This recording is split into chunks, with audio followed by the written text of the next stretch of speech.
Science Cast, uma conversa com ciência.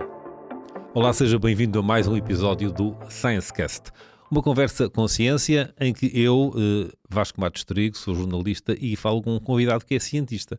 O cientista que está hoje connosco é o Vítor Martinho. Muito obrigado por estar connosco. Vítor Martinho é licenciado em Engenharia Agrícola, tem um mestrado em Economia Agrária e Sociologia Rural e tem um doutoramento em Economia. É professor no Instituto Politécnico de Viseu, onde aliás já foi vice-presidente, foi presidente da Escola Superior Agrária, não é isso? É isso. E é investigador no CESAM também, no Centro de Estudos do Ambiente e do Mar da Universidade de Aveiro. Portanto, tem as atividades letivas, por um lado, e atividades de investigação que naturalmente estão ligadas. Muito obrigado por estar connosco. Sente-se mais economista ou engenheiro agrícola? Muito obrigado por esta participação aqui no vosso podcast. De facto é uma questão pertinente, mas eu diria que, enfim, não é por nada, mas tem mais a ver com a minha atividade diária, digamos assim, como docente e como investigador. Eu diria que me sinto mais ligado, não diria economista, mas mais ligado à economia. Diria que estou mais nessa, digamos, nessa área. Porque de facto toda a minha investigação tem a ver com as áreas da economia agrária, enfim, desenvolvimento rural, desenvolvimento sustentável. E as minhas aulas, embora eu esteja mais ligado à Escola Superior Agrária de Viseu, as minhas aulas focam-se de facto na economia e na gestão agrária, nas políticas agrárias, na gestão agrária. Portanto, digamos que isto é um bocadinho, embora tenha aqui o agrário, mas isto é mais economia, é mais... Porque a agricultura não é só andar a cavar no terreno, não é? Há toda a parte da gestão agrícola, não é? Das explorações, de facto, a gestão das explorações, porque nós acabamos por, de facto, usar no setor, dada a dimensão das unidades produtivas agrárias, nós usamos mais a designação de exploração do que empresa. Sim. Mas que é um pouco no seguimento até do inglês, não é? Do farm, não é? Do inglês. Mas de facto, a gestão de uma boa gestão e uma gestão eficiente das explorações agrárias é de facto fundamental, porque os custos são imensos nas explorações agrárias, as receitas, enfim, também não são muitas e, portanto, muitas vezes acaba-se por se ter uma margem de lucro muito pequena e digamos que exige uma boa gestão. Uma boa gestão. Uma boa gestão é de facto importante. E na Escola Superior Agrária há vários cursos, presumo, não é? E há sempre essa componente da parte da gestão da economia agrária? Todos os cursos, nós temos vários cursos na Escola Superior Agrária. Claro. Temos os cursos mais agrários, engenharia agronómica, engenharia zootécnica. Depois temos também cursos ligados à parte alimentar, engenharia alimentar e outros cursos também relacionados com estas áreas. Temos depois a parte de enfermagem veterinária e, portanto, todos estes cursos de facto têm uma competente de gestão. Uma competente de gestão, empreendedorismo também, de empreendedorismo, porque de facto a questão hoje em dia nos vários setores, digamos a palavra-chave é inovação. É possível inovar no setor primário, digamos assim? Claro que sim. Aliás, isso é extremamente importante que se faça, porque há muita investigação que tem vindo a ser feita. Aliás, a inovação pressupõe muitas vezes investigação científica. Claro. E de facto há muito trabalho, há muita investigação científica nas áreas agrárias. Claro que a minha é mais ligada à parte das economias agrárias, digamos assim, e desenvolvimento rural, mas de uma forma genérica há muita investigação, a robótica, a inteligência artificial, se quisermos agora usar mais estas áreas que são mais digamos que são mais recentes, ou estão mais, digamos, em cima da ordem do dia. De facto, faço muito trabalho aqui, mas não só, mas também na biotecnologia, na nanotecnologia, que também tem importância para o setor. Enfim, o setor não é uma ilha dentro da economia. E os licenciados, os formados na Escola Superior Agrária, depois têm quais são as saídas profissionais, digamos assim? São para... Porque um pequeno agricultor não vai ter depois trabalhadores e não vai contratar, se calhar, um licenciado nem um mestre, não é? É verdade, sim, embora alguns tenham dimensão para isso, não é? Portanto, alguns produtores têm de facto dimensão para contratar um técnico agrário, um engenheiro agrário, se quisermos, mas depois eles também podem ir para as associações de agricultores, para as cooperativas, que aliás elas são criadas precisamente para que depois estas unidades produtivas, estas unidades cooperativas e associativas ligadas ao setor, elas são precisamente criadas também, não só, mas também para que seja possível contratar técnicos para os associados, não é? Porque o agricultor sozinho não consegue, mas em conjunto numa associação. E as cooperativas vêm colmatar. E as associações. Claro que não fazem só isto, estas estruturas, claro, mas também fazem isto, não é? Também fazem isto. Portanto, os licenciados podem de facto trabalhar aqui, nestas estruturas, podem trabalhar para o Estado, podem criar o seu próprio posto de trabalho. Aliás, o facto de eles terem unidades curriculares ligadas ao empreendedorismo, sim, é precisamente também para lhes dar também bases e noções para que eles possam criar o próprio posto de trabalho. E criam esse posto de trabalho, criam a sua própria empresa de prestação de serviços, nomeadamente, não é? Sim. Ou para serem também eles agricultores, por exemplo. Também eles. Aliás, nós temos alunos do aquilo que nós chamamos os maiores 23 anos, né? Porque o acesso ao ensino superior a nível nacional pode ser feito por vários contingentes, o contingente geral, que digamos é a colocação a nível nacional, mas depois ao nível das instituições há outros contingentes. Os maiores 23 anos é um exemplo. Portanto, os maiores 23 anos é para estudantes que têm mais 23 anos e fazem provas, mesmo que não tenham o ensino secundário, pronto, fazem umas provas de acesso na instituição e depois, se passarem nessas provas, entram na instituição. Porque provavelmente têm experiência. E alguns destes são agricultores. Pois. E alguns destes são agricultores. E nesse sentido são muito locais ou regionais, ou conseguem atrair gente de outros locais? De outros locais, incluindo as ilhas. Aliás, este semestre está a acabar, estamos na época de exames, vai começar agora a época de exames de recurso. Que me lembro assim de repente, tenho um estudante dos Açores. Sim. Dos Açores. Estrangeiros também? Também. Nós temos. Porquê é que vem um estudante estrangeiro estudar, na Escola Superior Agrária de Viseu, do interior do país? Essa é de facto uma boa questão. O que eu não tenho assim, não teria assim uma resposta, digamos, imediata para dar. Mas de facto nós cativamos estudantes Erasmus. Mas esses são temporários, intercâmbio. Esses são de intercâmbio. Mas países africanos também? Africanos e do Brasil. E do Brasil também. E eles depois regressam ou ficam por cá? Tem alguma indicação sobre isso? Não está estudado essa parte. Bom, muito bem. O professor Vítor Martinho portanto, fez a agregação em Ciências Agronómicas e Florestais na Universidade de Trás-os-Montes e Alto Douro, não é?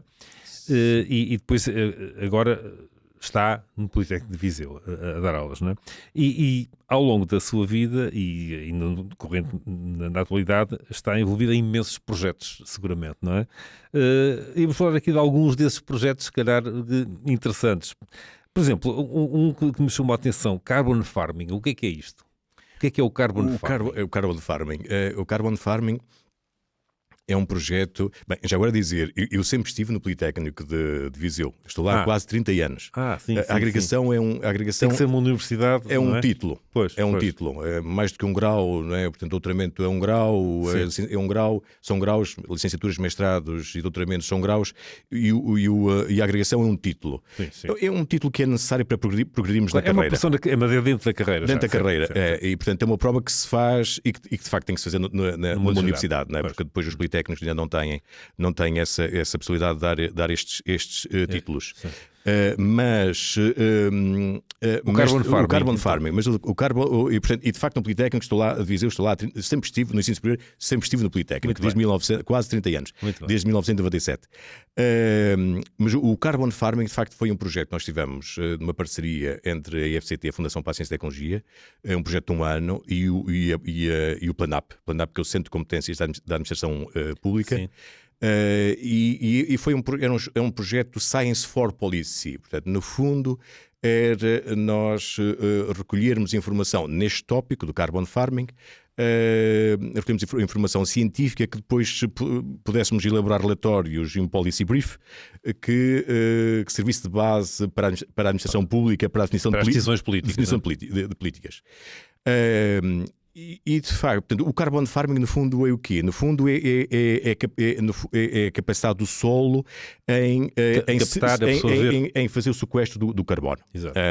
E portanto, no fundo quando falamos de carbon farming estamos a falar nisto, ou agricultura do carbono, se quisermos, em português, mas mesmo em português é usual esta expressão, a expressão carbon farming, mas é muito isso. No fundo, é um conjunto, se quisermos, as práticas de carbon farming são um conjunto de práticas que, digamos, que levam a que o solo consiga fazer um sequestro maior de carbono. Portanto, há um conjunto de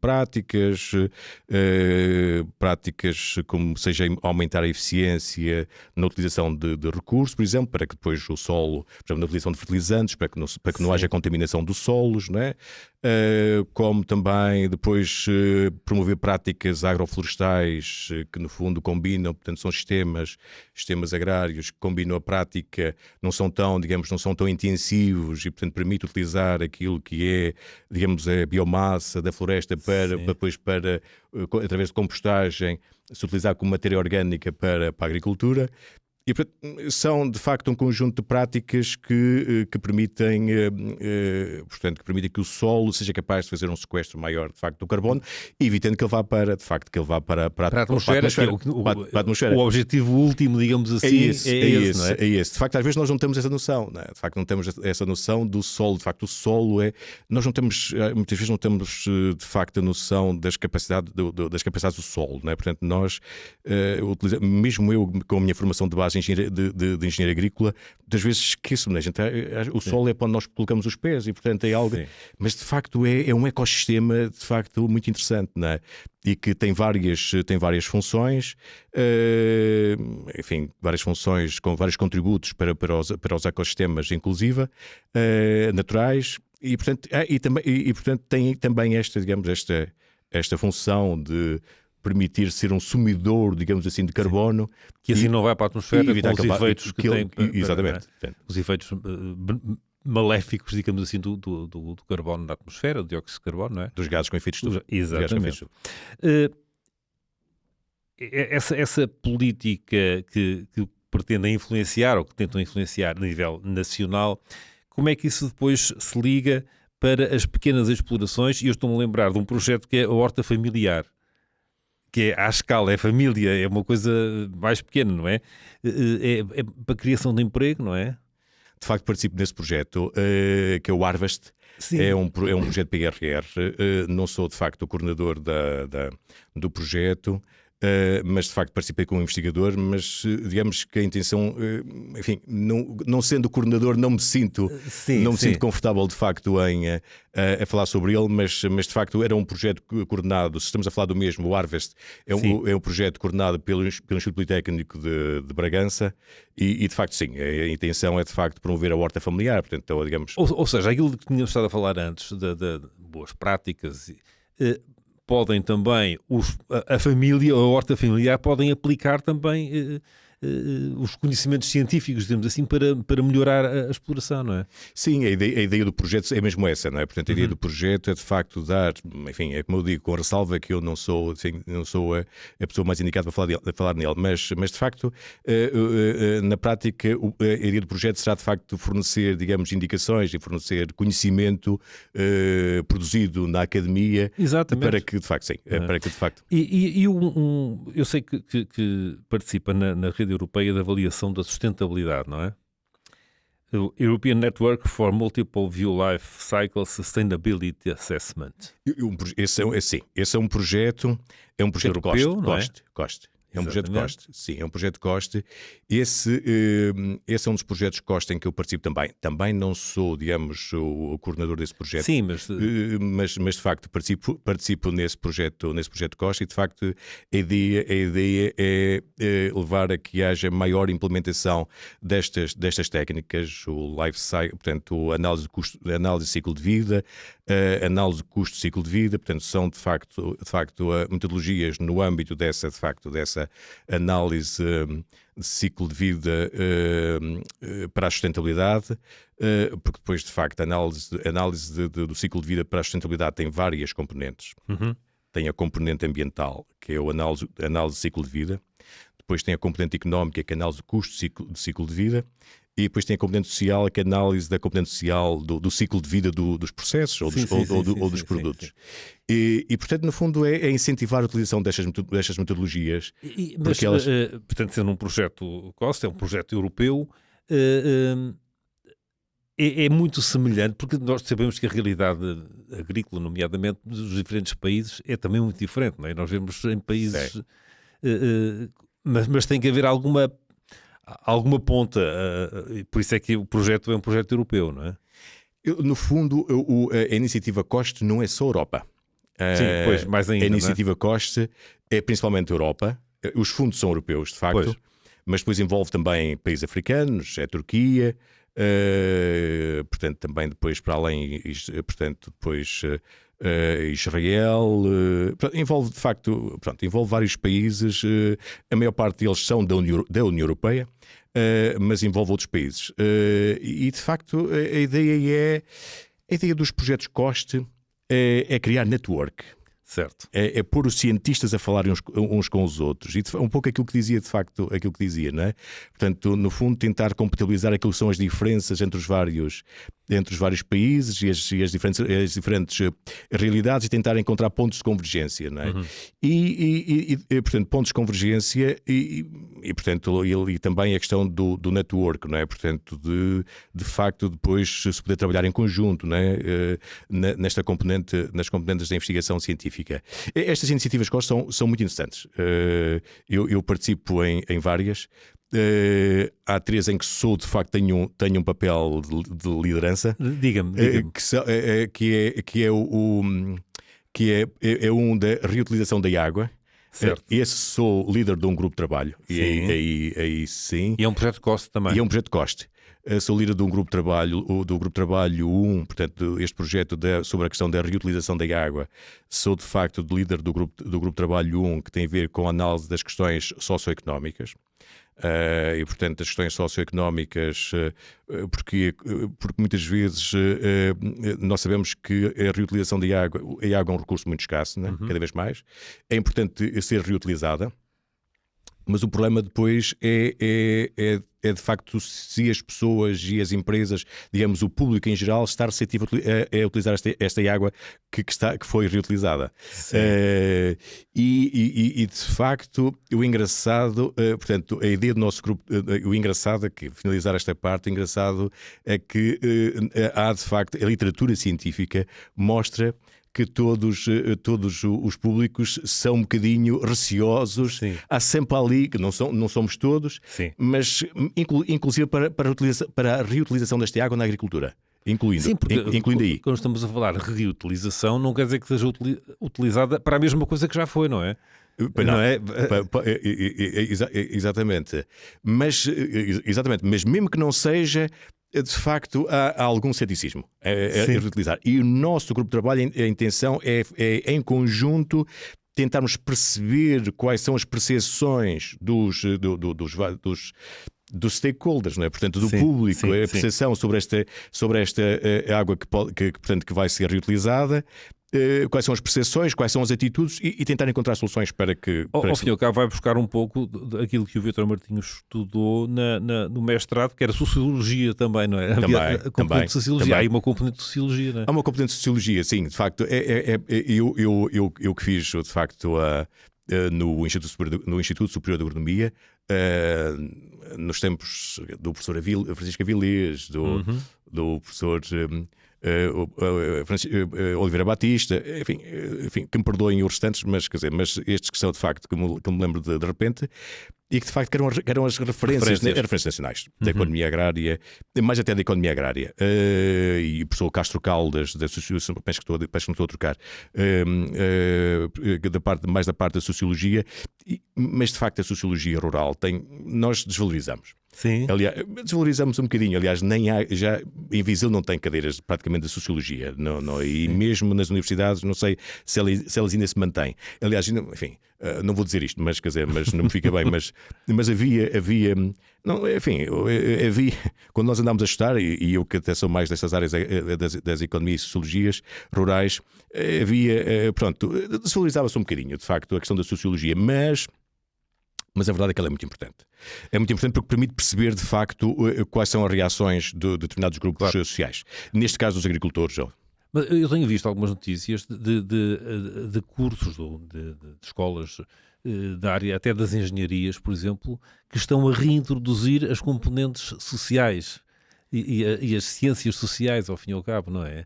Sim, de facto. Pode haver aqui um regresso, se calhar, uma percepção da necessidade de não é só técnica, é também a parte humana, não é? Humana. Sim, isso é verdade. Isso é verdade. De facto, isso é muito importante. Nós, para já, Viseu, nós ainda não consegui convencer. Ainda não consegui convencer os colegas, mas sem querer repetir, sem dúvida nenhuma que esta componente é muito importante. Mas depois também o problema às vezes é que o problema às vezes também tem a ver com o facto de nós conseguirmos passar a mensagem para os estudantes que estas áreas são importantes. E muitas vezes os estudantes depois há áreas que depois acabam por desaparecer. Porquê? Porque os estudantes não percebem, quando estão a estudar, não percebem para que aquelas áreas servem. Portanto, não tem essa motivação, não é? Depois não tem essa motivação, depois queixo, depois pronto, enfim, bom, é tudo, de facto, é tudo a contribuir de facto para algumas áreas acabarem por desaparecer, mas pronto, porque de facto há áreas porque depois muitas vezes o que acontece acontece muitas vezes que os estudantes, quando entram para os cursos agrários, eles vêm com um determinado objetivo, já é? É os agrários, é o agrário, é a fruticultura, é a horticultura, na questão da parte da engenharia, da parte do animal, é os bovinos, enfim, é os ovinos, é os caprinos, etc. E depois, às vezes, estes cursos de facto têm estas áreas transversais. Porquê? As economias, as sociologias, etc. Porque de facto isto acontece nos cursos agrários, porque depois estes diplomados, quando saem, quando vão trabalhar para as explorações, eles têm que ter um papel multifacetado. Sim. Não só de decisões de produção, mas também de gestão e afins. E por isso é que estas áreas aparecem aqui. Mas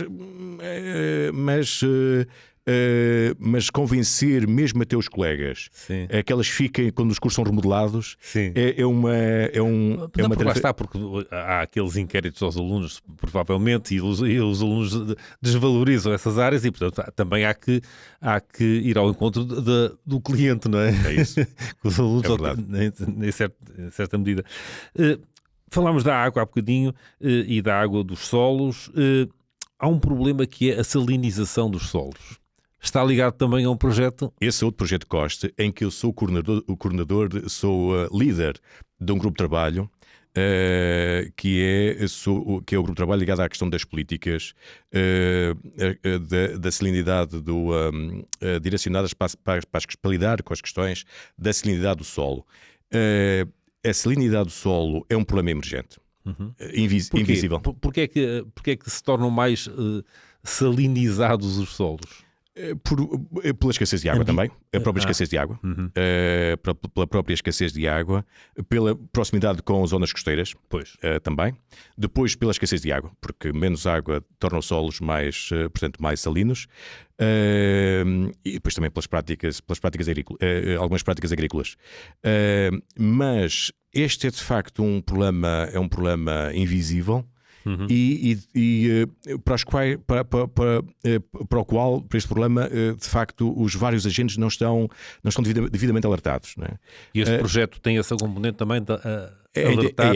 É alertar as várias instituições públicas e não só a nível nacional, e inclusive as instituições da União Europeia. Portanto, no fundo, uma das intenções deste grupo de trabalho em que eu sou o líder é, de facto, levar a que esta questão seja colocada na agenda das instituições da União Europeia. Para que depois possam definir políticas ajustadas, mas um dos nossos principais objetivos é que de facto este assunto seja colocado na agenda, para depois seja colocado também na legislação europeia e afins. As práticas agrícolas, como referiu, têm alguma influência na salinização, não é? E nós sabemos que a comunidade dos agricultores tem muita força e se calhar resistem um bocado, se calhar é um dos públicos-alvo dessas políticas, não? Sim, mas de facto, o que é que nós temos verificado?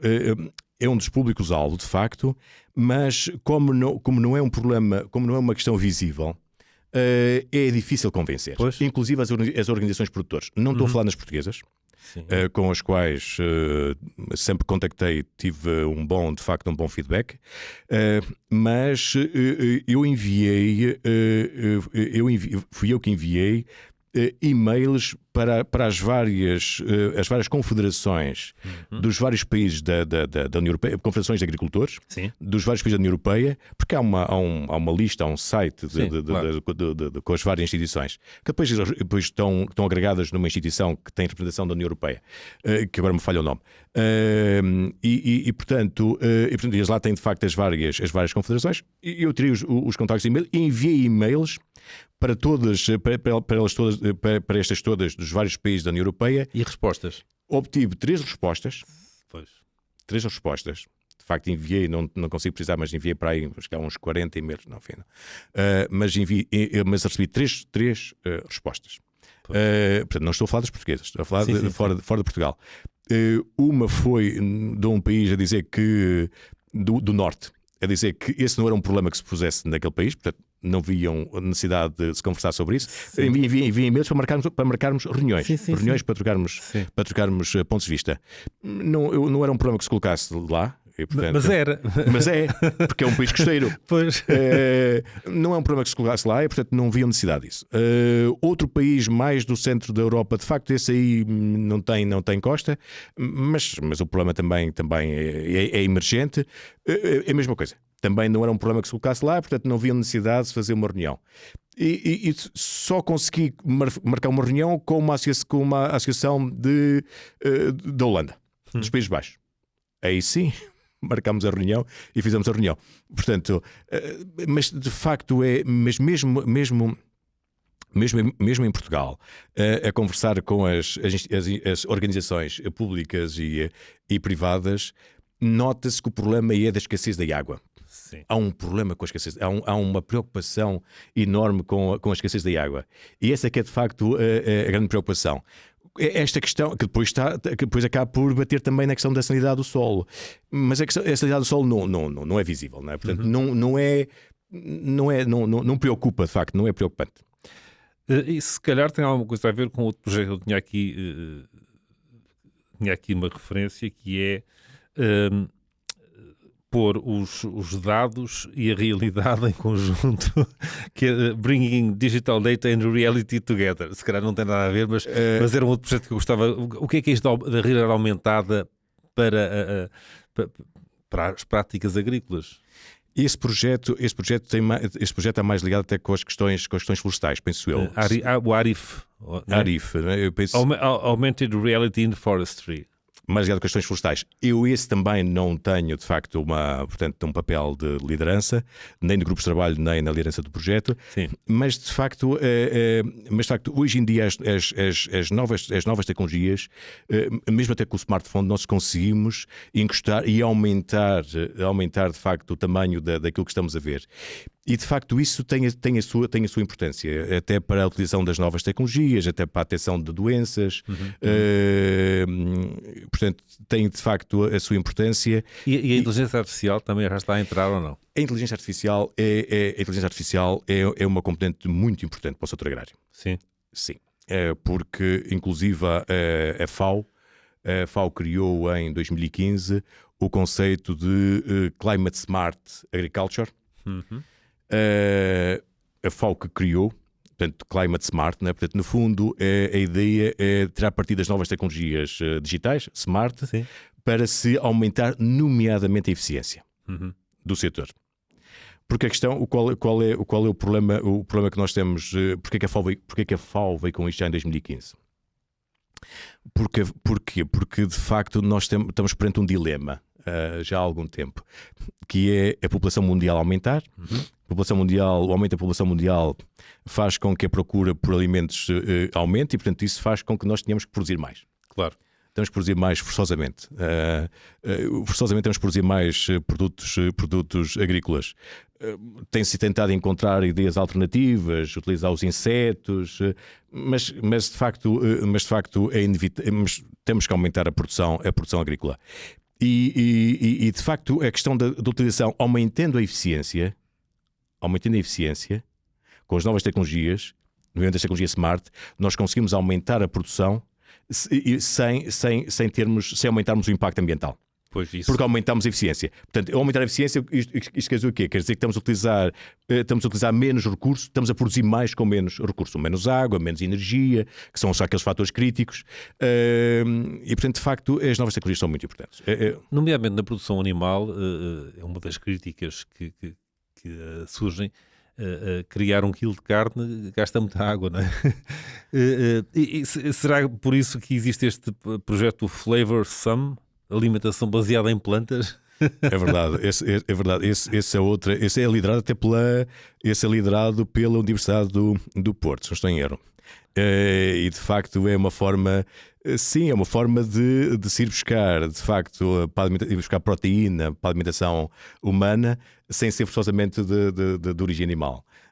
Porque de facto os vegetais têm, enfim, como nós todos sabemos, têm uma fonte importante de proteína, mas há vegetais que nós não valorizamos, e se não estou em erro, um dos vegetais que pode ter uma utilização até industrial é por exemplo, a ervilha. A ervilha como fonte de proteína. E portanto, esse Flavor Sum Isso significa então que se calhar que ainda é preciso mais investigação nesta área e depois comunicação da investigação, não é? Sim, sem dúvida. Todas as áreas, eu diria, quer dizer, eu diria que nunca se produziu tanta ciência como agora. A quantidade de ciência que se produz é imensa, de facto. Produz-se muita ciência e se vê-se pela quantidade de pelas bases de dados científicas, usualmente as bases que nós usualmente usamos como sendo plataformas onde são indexadas as revistas científicas e os artigos que aí são publicados. Se nós pesquisarmos, seja qual for o assunto, de facto, o boom de publicações, que no fundo é a produção científica. É o conhecimento, é a produção de conhecimento, mas depois há a divulgação do conhecimento, não é? A divulgação pronto, de facto isso de facto produz muita ciência.